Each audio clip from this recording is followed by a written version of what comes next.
médico precisa compreender esse tema? Primeiro, para proteger o paciente, compreendendo as causas dos erros. É o primeiro passo para evitá-los. Eu sou Wilder Costa, médico intensivista, especialista em pacientes graves. Curte esse vídeo e se inscreva aqui no canal. Assim, você não perde nenhum dos próximos conteúdos que eu preparo, especialmente para ajudar médicos a se sentirem mais seguros nos plantões de emergência. Quando o médico entende onde ocorrem as falhas mais comuns, ele passa a enxergar os pontos de vulnerabilidade antes que o dano aconteça. Por exemplo, um paciente chega na emergência com dor torácica atípica. Se o médico ignora o eletrocardiograma inicial ou subestima o risco, o infarto pode passar despercebido e o diagnóstico só vem horas depois, quando o dano já é irreversível. Um outro cenário, um paciente febril com hipotensão leve e taquicardia discreta pode ser tratado como uma virose, quando na verdade o paciente está no início de sepse. Ou ainda um idoso confuso, tratado como caso psiquiátrico, mas que na verdade está com hipoglicemia grave. Em todos esses exemplos, uma decisão simples como não pedir um exame essencial ou interpretar de forma apressada um achado clínico pode custar a vida de alguém. Por isso, conhecer os mecanismos de erro é proteger os pacientes antes que o erro aconteça. Segundo, para aprimorar o raciocínio clínico, grande parte das falhas médicas não vem da falta de conhecimento, mas de como pensamos sob pressão. Na emergência, o tempo é curto e o ambiente é caótico, e o cérebro tende a usar atalhos mentais, os chamados vieses cognitivos. Por exemplo, o viés de ancoragem faz o médico se fixar na primeira hipótese e ignorar novas evidências, como o paciente tratado como ansiedade, que na verdade infarta. O viés de confirmação leva o profissional a procurar apenas informações que reforcem a sua hipótese inicial. E o viés da experiência prévia faz o médico generalizar casos semelhantes.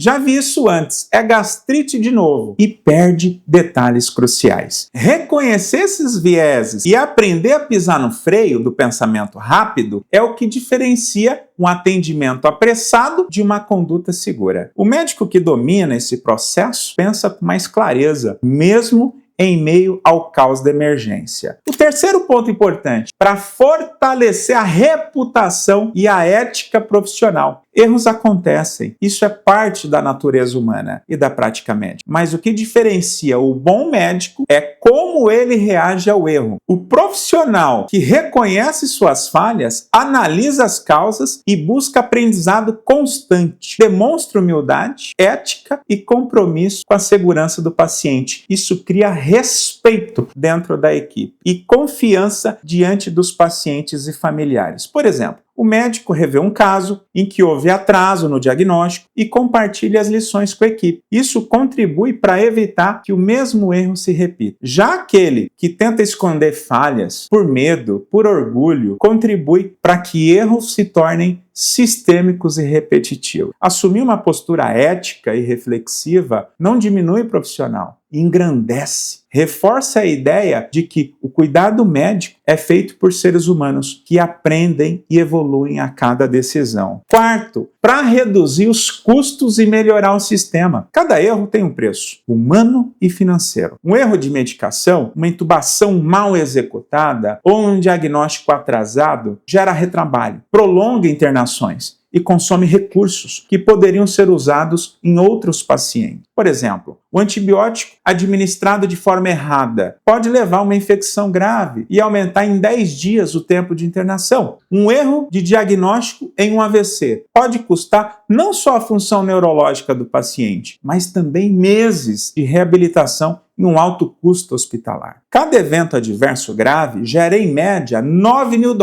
em custos adicionais, segundo estudos norte-americanos. Reduzir erros, portanto, é uma forma de gestão responsável, preserva vidas, melhora resultados clínicos e evita desperdício. É cuidar com ciência e consciência. Se você não se cuidar com os erros médicos, veja a triste estatística que pode acontecer. Diversos estudos mostram o quanto decisões erradas e erros médicos impactam a vida dos pacientes e o sistema de saúde. Um grande relatório da Agency for Healthcare Research and Quality mostrou que 1 em cada 18 pacientes atendidos na emergência recebe um diagnóstico incorreto. E 1 em cada 50 sofre um efeito adverso. E cerca de 1 em 350 casos evolui para incapacidade permanente ou morte. Isso representa aproximadamente 7,4 milhões de diagnósticos incorretos por ano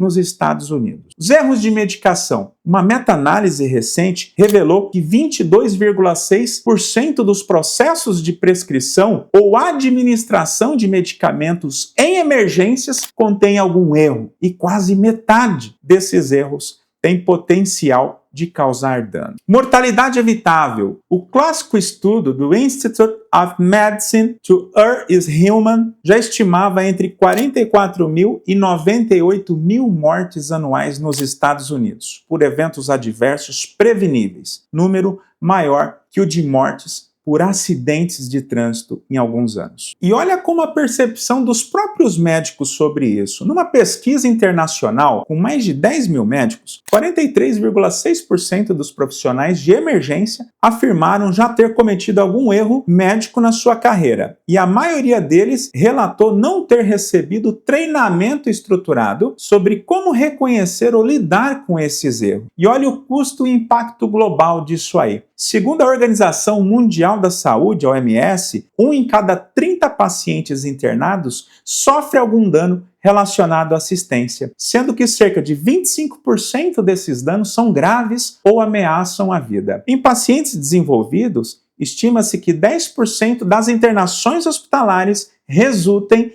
em algum tipo de evento adverso, e a metade deles poderia ter sido evitada. E por que esse tema quase não é debatido entre os médicos de emergências ou nos congressos médicos de emergência? Isso tem várias razões psicológicas, culturais e institucionais que explicam por que esse tema não recebe a importância que merece. Primeiro, a cultura da infalibilidade médica. Desde a formação, o médico é ensinado a não errar. O erro é visto como falha moral ou incompetência, e não como parte inevitável da prática humana. O resultado disso é um ambiente onde o erro é escondido, não analisado. Muitos profissionais têm medo de admitir uma falha por receio de julgamento, punição ou perda de credibilidade. Nas equipes, quando ocorre um erro, o instinto é abafar o caso, o oposto da cultura de aprendizado que deveria existir. Na medicina, aprendemos com os erros, mas quase nunca falamos sobre eles. Essa cultura punitiva e de vergonha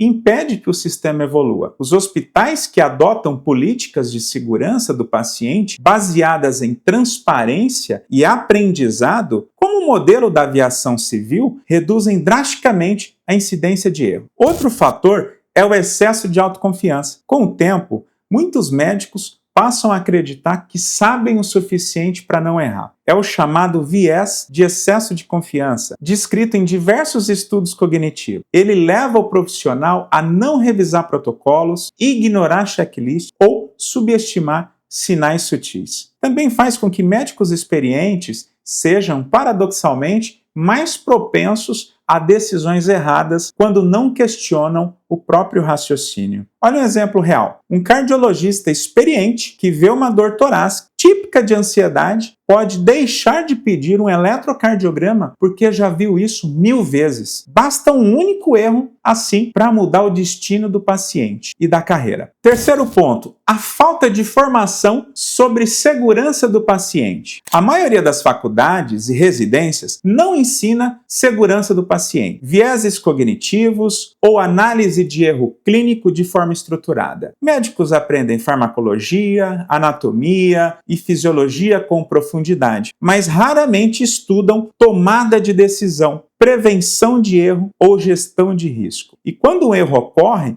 Não existe um protocolo de aprendizado institucional como um debriefing sistemático. A medicina forma excelentes técnicos, mas ainda falha em formar profissionais que entendem o próprio processo decisório. Um quarto ponto, falhas sistêmicas e sobrecarga. Nem todo erro vem do médico em si. Muitos são fruto do ambiente de trabalho. A sobrecarga, a falta de equipe, os sistemas eletrônicos confusos e a pressão constante criam terreno perfeito para erro. Por exemplo, uma emergência lotada, com 30 pacientes para um médico, torna impossível revisar cada caso com a atenção ideal. Falhas em prontuários eletrônicos, medicamentos parecidos ou ausência de protocolos padronizados ampliam a chance de erro. Esses fatores de sistema normalizam o erro. Ele passa a ser visto como inevitável, quando na verdade é prevenível com estrutura e cultura adequada. O quinto ponto, a ausência de feedback e aprendizado coletivo. Na maioria dos serviços, quando um erro acontece, não há discussão aberta sobre o que deu errado. O caso não vira um aprendizado institucional e a história vai se repetindo. Diferente da aviação, onde cada falha gera um relatório de melhoria, na medicina, muitas vezes, o erro morre com o paciente